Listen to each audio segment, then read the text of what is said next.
This is our group, and we will be presenting felony disenfranchisement. My name is Caitlin. My name is Logan. My name is Eileen. My name is Ari. My name is Crystal.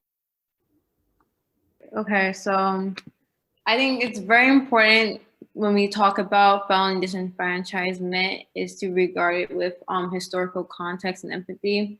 Now, first, I'd like to mention a journal by Cheryl Harris called Whiteness as Property. And in this article, she talks about how whiteness is simultaneously an aspect of identity and a property interest. It is experienced and deployed as a resource in that the common premise of shared by whiteness and property is the right to exclude through law and society. And I think this article helps us realize how the exclusivity of whiteness is legalized by the law. And a law is a contract of duties and organized exclusion. And who gets excluded is predicated on whiteness. Owning whiteness in the United States allows the ability to own property and all the economic, social, and political benefits that come from property ownership. Non-Black people are able to be owners of whiteness or aspire to whiteness through anti-Black practices and especially anti-Black violence, like American chattel slavery. To think of whiteness historically, it came to replace property in the United States. To clarify, in most, if not all countries, they let ownership of property be an indicator of citizenship. But the US instead pioneered using whiteness as a marker for citizenship. And this laid the legal foundations of slavery and Black Americans being a permanent underclass today. The premise of whiteness as property still remains relevant even after the emancipation of American chattel slavery. The South and even the North, who financed slavery through insurance firms and investment firms and banks, could not have legalized slavery. But instead, they still needed some type of economic pseudo-feudal structure where it still kept Black people at the bottom. And that's why Jim Crow and segregation was established, to keep Black people as a permanent underclass. And this means creating conditions in Black communities where there is an unequal access to all opportunities and resources in an open American society. So that would mean like schooling, excessive policing, poor housing conditions, and so on and so forth. And this also supports another article called How Racism Takes Space by George Lapis. And he basically talks about how the degradation of the Black community was basically essential for white communities or white spatial imaginaries to prosper. And basically it's an ongoing cycle after this. So basically structures that disproportionately create crime, like poor housing, poor education, poor economic structure, which then those crimes like theft, drugs, gangophilia get disproportionate police, and disproportionate policing leads to disproportionate arrests. Disproportionate arrest leads to disproportionate legal fees, which keep Black people, especially like Black men, in the legal system even longer, because if you're poor, you can't afford to like make bail or whatever. And disproportionate quality of legal aid. So we always see this as a common practice between defendants, how like public defenders are usually overworked, understaffed, and so Black men end up taking pleas or end up like going to jail when they're innocent. And disproportionate sentencing, which we see with the 3 strikes law, mandatory minimum sentencing, and so on and so forth. And disproportionate reentry opportunities, which we'll talk about, which lead to disproportionate reoffending, which leads them back into the same cycle as we started. So in the article Felony Disenfranchisement by Schaffner and Carisha, this article basically talks about how the legal system plays a big role in basically keeping Black people, keeping them disenfranchised even throughout. Basically examines the federal court system's role in perpetuating, racial ethnic divides through the validation and rationalizing of disproportionately arresting Black people and incarcerating them, and also like felony disenfranchisement laws, like not having the right to vote, not being able to do certain jobs, et cetera. And this also goes back to whiteness as property, because the origins of American democracy fundamentally relies on owning property and whiteness to be a mark of sedition, which gives you the right to vote. So this basically shows how the roots of the disenfranchisement of formerly incarcerated people who tend to be disproportionately Black is another way to legally treat Black Americans as a second-class citizen in their home country. Oh, and so also the definition of felony disenfranchisement is a form of punishment and as a tool to inhibit Black African Americans from voting, but also it's a tool to make sure that they stay a permanent underclass and resources and support that they need don't get allocated to them. And also felony disenfranchisement isn't just in voting, it consists of like so many different like sectors and levels with housing rights, economic and social mobility, social welfare, safety nets and infrastructure, and also general support of formerly incarcerated people. So like therapy, community support, et cetera. So, as Kaylin just explained, there is a lot that goes into felony disenfranchisement. So I feel like in order to really get the gist of what and who and where and how, we've decided to put those into slides. So the next slide is, of course, who is affected by felony disenfranchisement. And felony disenfranchisement, to put it plainly, impacts Black people and people of color the most. So just as Black people are disproportionately represented in the criminal justice system, in the legal system, in the prison system across the nation, they are also disproportionately affected by felony disenfranchisement laws in that same way and because of those same things. So according to a study done by researchers at the American Journal of Sociology, 1 in 13 Black people of voting age is disenfranchised. And so when you hear that statistic, of course, you're going to think why, you're going to think how, you're going to think because of what. And explaining that, I mean, this results in about 7.4% of the Black population being disenfranchised. So that should be a glaring number. I feel like that is many people. And in that number is Black men overly represented. And that 7.4% is opposed to the 1.8% of the non-Black population that is disenfranchised. So those two numbers, of course, compared to each other are very drastic. And I feel like we can explain that through years of segregation, through years of discrimination, and just as Kaylin was describing, the history of Black people and the history of whiteness. Black people are disenfranchised at a rate 4 times greater than their non-Black counterparts. So again, like I said, that all goes into segregation, all goes into discrimination, and the ways in which people, I mean, Black people are thought of to be less than a person, or thought of to be less than a human that's deserving of rights. And so when you put all that together, you're under more understanding of why felony disenfranchisement impacts people of color the most.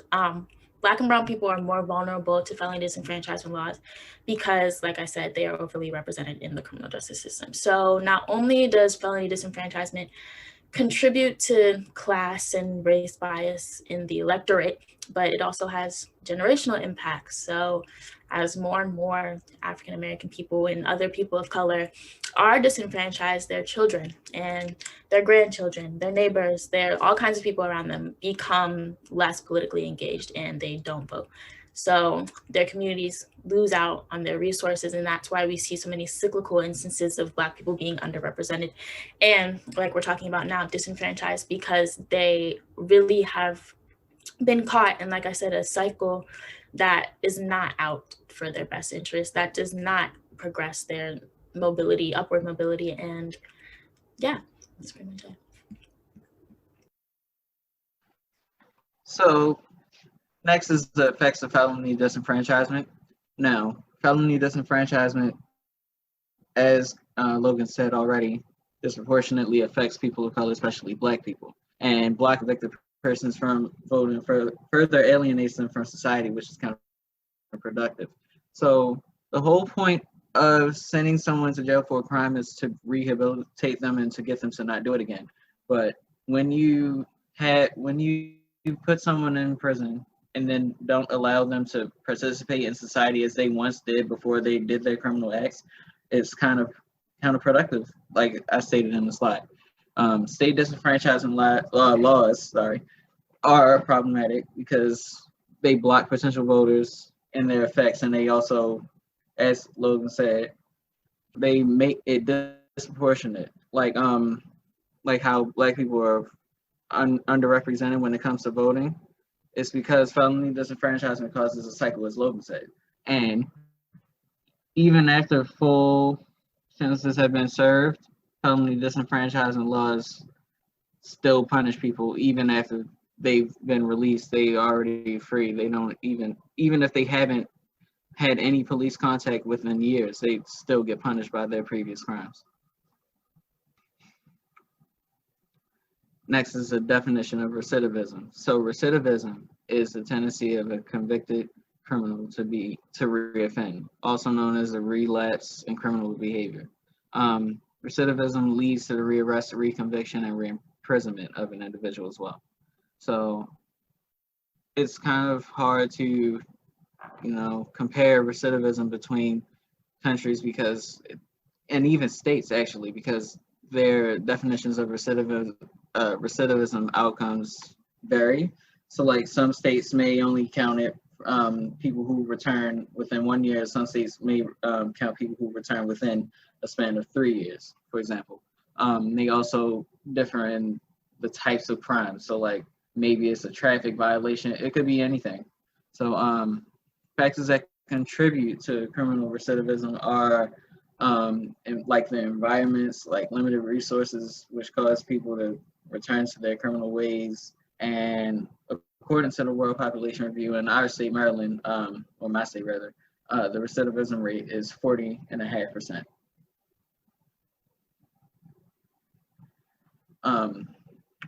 Factors of recidivism continued. So, like I said before, economic problems like not able to make money the same way that they used to. Like you can't just get a job after being convicted, as many jobs are kind of anti-felony. They don't want to hire anyone who has a record. So it's harder to get a job, which means people will return back to their old ways of receiving income, which may or may not be illegal. And due to the hardship of finding employment, they might end up homeless. And homelessness is also, even if they're already in prison, if they get released and they don't have anywhere to go, they may return back to criminal activities just because they need a place to stay. Another effect of felony disenfranchisement is taxation without representation. So taxation without representation was something that was widely protested back in the formation days of this country, and for a good reason. You don't want to be taxed without having any say in where you live at, like things like laws and propositions. However, taxation without representation still takes place today, as formerly incarcerated citizens still have to pay taxes even though they can't vote. However, in 2016,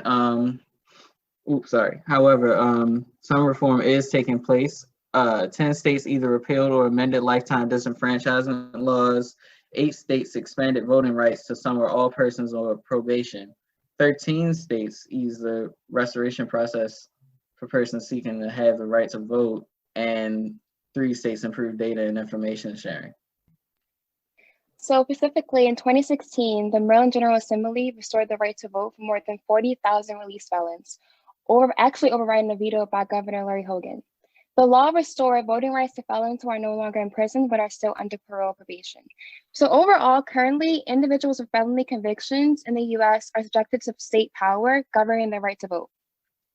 So I want to give more examples of specific states that have reformed disenfranchisement. So according to the Atlantic article, Virginia was historically considered the most restrictive felony disenfranchisement laws, which detail that released felons lost the right to vote for life. But as of July 15, 2013, Virginia automatically started restoring the right to vote for people with nonviolent felonies. Another example is Delaware, which in April 2013, Delaware amended the state constitution to repeal a voter disenfranchisement provision. As a result, individuals convicted of most felonies will no longer have to wait 5 years after completing their full prison terms to vote. And many more states have the same reform laws, but it's still evident that felony disenfranchisement is a major problem in which an estimated 5.85 million Americans are still affected, which consists in predominantly minority communities. So when we look at disenfranchisement, it helps to look at disenfranchisement across the US to see how widespread this issue is. So if you look at the table on the left, just take a second and think about how many states do you think restrict the voting rights of each? And if we have a look at what it actually looks like, we'll see that a large number, most of our population does not allow inmates, parolees, or probationers to vote, which is more than half of the current US population. Now, if we look at these states that restrict inmates, parolees, probationers, and ex-felons, we also have to look at these 2 states that have no restrictions. And looking between these numbers, you have to wonder, well, what are the exact reasons, what policies are going in these states that allow this to happen? So if we look at policies addressing disenfranchisement in Maine, which has no restrictions, versus Alabama, which has the most amount of restrictions. In Maine, like I said, the voting rights are never restricted. So the inmates are still allowed to vote by absentee ballot.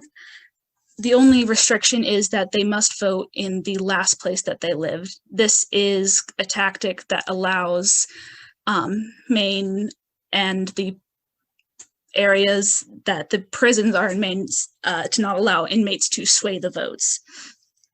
In Alabama, once you are an inmate or once you've been convicted and sentenced, you are pretty much unable to vote for the rest of your life. You're unable to engage of any of those practices.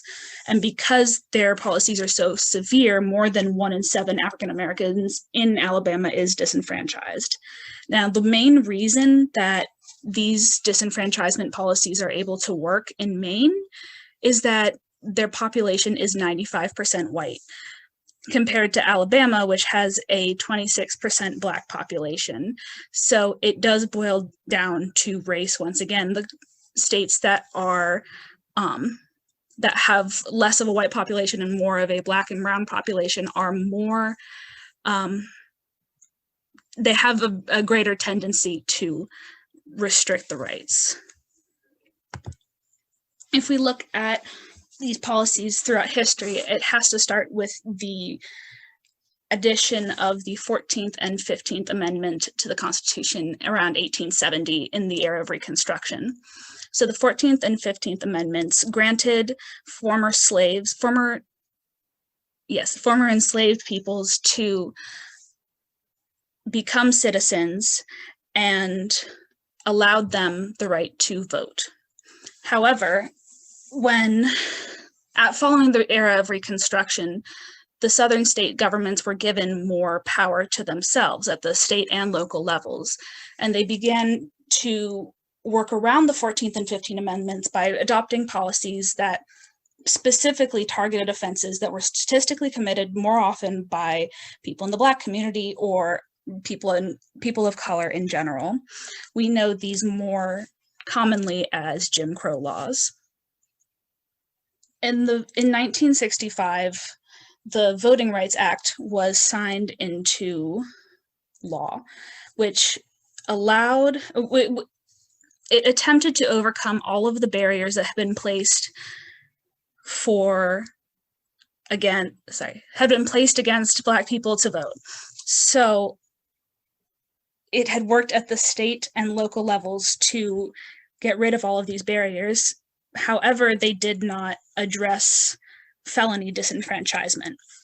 So working forwards, felony disenfranchisement has been more challenged in the last decade or so because of the Voting Rights Act. People took that as a kind of springboard as a basis for reasons why incarcerated peoples, as well as people on probation and ex-felons, should be given the right to vote because they are still members of our society. And in the last decade or so, there has been quite a bit of reform. Just a few examples, like Alabama, which has been one of the most restrictive states, has established a list of felony offenses that result in the loss of voting rights. So it has affected, I believe, about 26,000 people. By establishing a list of actual offenses, it reduces the chances in the legal system that offenses could be made up so that people would lose their voting rights.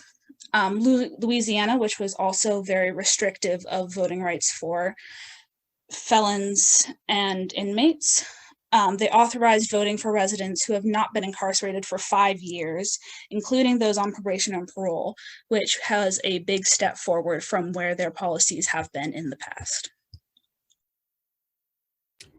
So the policy recommendations that we have gathered together, it's impossible to come up with one final solution to end felony disenfranchisement in America for life. That's just not politically feasible at all. So the recommendations that we've come up with, Congress should end the use of felony disenfranchisement laws on the federal level and restore rights to currently and formerly incarcerated people. Now, in order to do this, it's not just, like I said, it's not just one streamlined, simple answer. You have to approach the solution from multiple ways. And so those multiple ways are through advocacy, through state legislation, and through grassroots campaigns.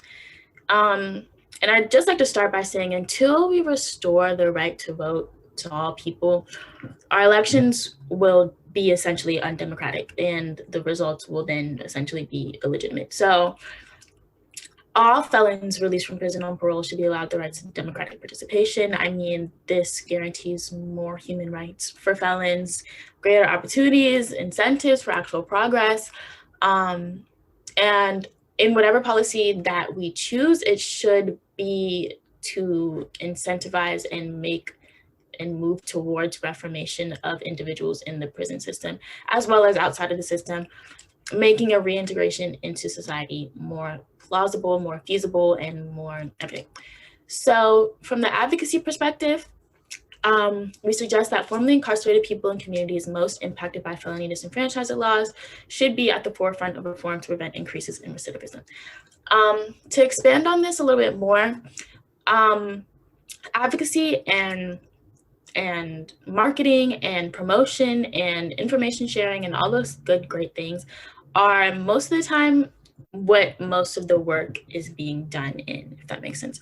So in order to move anything forward, in order to seek any kind of reform or any kind of substantial legislative governmental change to protect Black citizens and Black felons and non-incarcerated people, you have to make sure that the communities that they're coming from, so like we mentioned earlier, Black communities and the people that surround them, are being properly advocated for at all times by most people that possibly can do that.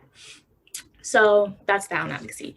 State legislation, election officials should actively educate people with felony convictions about what their voting rights are, and then help them register to vote when they're legally able to do so. A lot of the miscommunication, misinformation surrounding voting rights from felons themselves is normally based on the fact that people just simply don't know what they're allowed to do and what they're not allowed to do. And you come out of prison, we talked about this in class before, you come out of prison and the world looks different. The people around you look different. The system is different.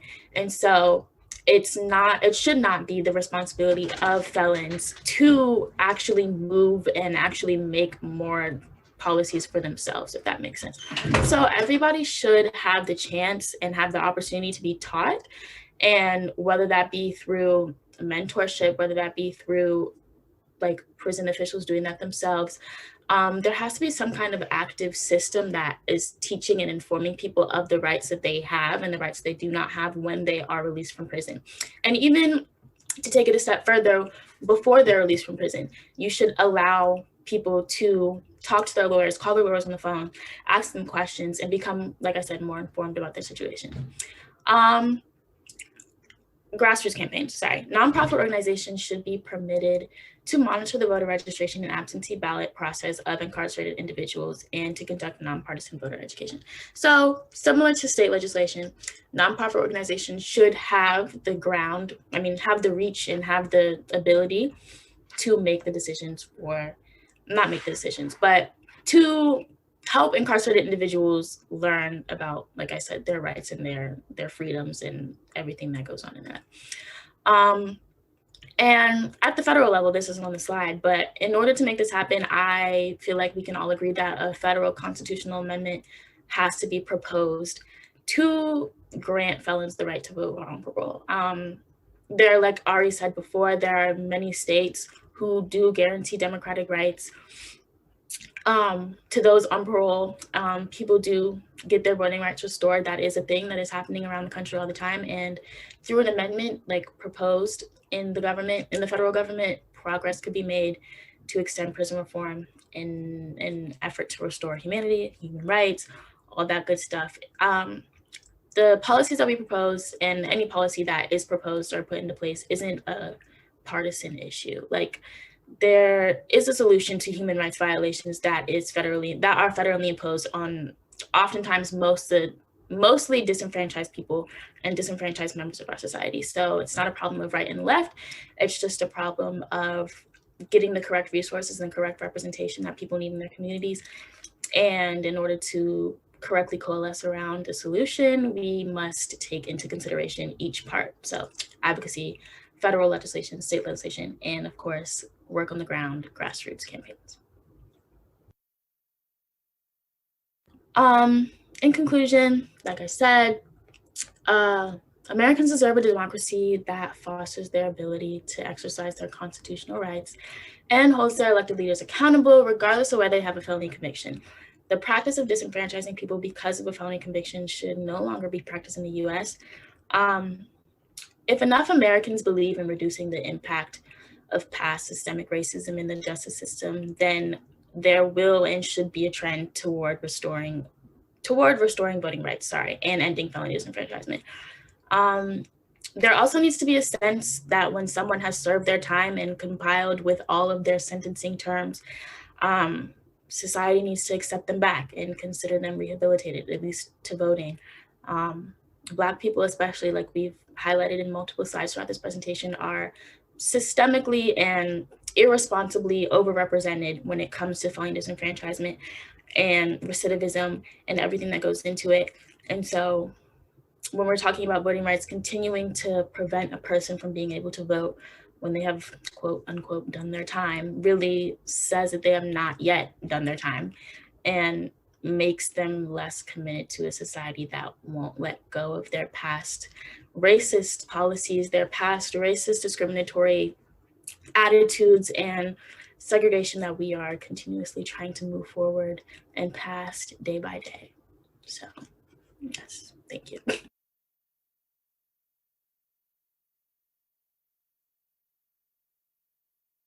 Oh yeah, and just like some questions that I have is that how do we, address Black systemic issues without accidentally or intentionally colluding with the system of racism, white supremacy, and capitalism? And I think this is probably one of the most important parts, because people, when we're talking about like solutions, they normally like end up hurting the people they're supposed to like help the most. And I think about this in like another aspects, like in housing, how like with the Johnson administration like developed the Housing Act, it ended up leaving a lot of Black families in homes that were substandard, and the private sectors ended up charging the homes way more than what they're actually worth, and a lot of Black families ended up worse off than when they were before. So I think we just should be cognizant of that, and also about the language we use when we talk about felons, and formerly incarcerated people. Like, oh, they're criminals and all that stuff, when it's really the crime is like, oh, they were selling drugs to feed their family because they don't have any resources in their community in order to like get a proper job or a well-paying job, if anything. And how do we approach felony disenfranchisement to attempt to repair systemic inequality when capitalism requires there to be a permanent underclass, which racism ensures? And I think this is also like a really important question, because how do we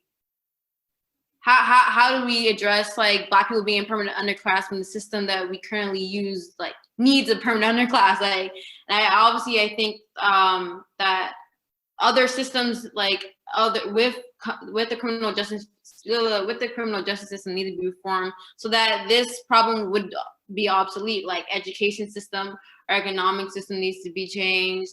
And our political system, the electoral college and elected officials, like itself needs to be changed. So that's another thing, like how do we reform that, you know?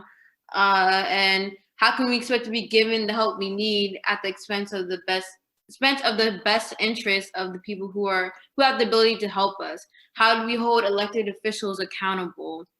I think this is also a great question, because when we talk about, you know, what Logan was saying about how like if not everyone in the United States are able to vote, we don't really have a true democracy. But that help benefits all the people, all the incumbents that have been in power for decades, you know, and still don't pass any policies that actually help Black people as a collective. So I think that's very interesting. And how do we hold elected officials accountable, you know, especially when like a lot of our Black population is incarcerated and can't vote. So it's like kind of hard. I think these are very important questions that we should ask in regards to felony disenfranchisement.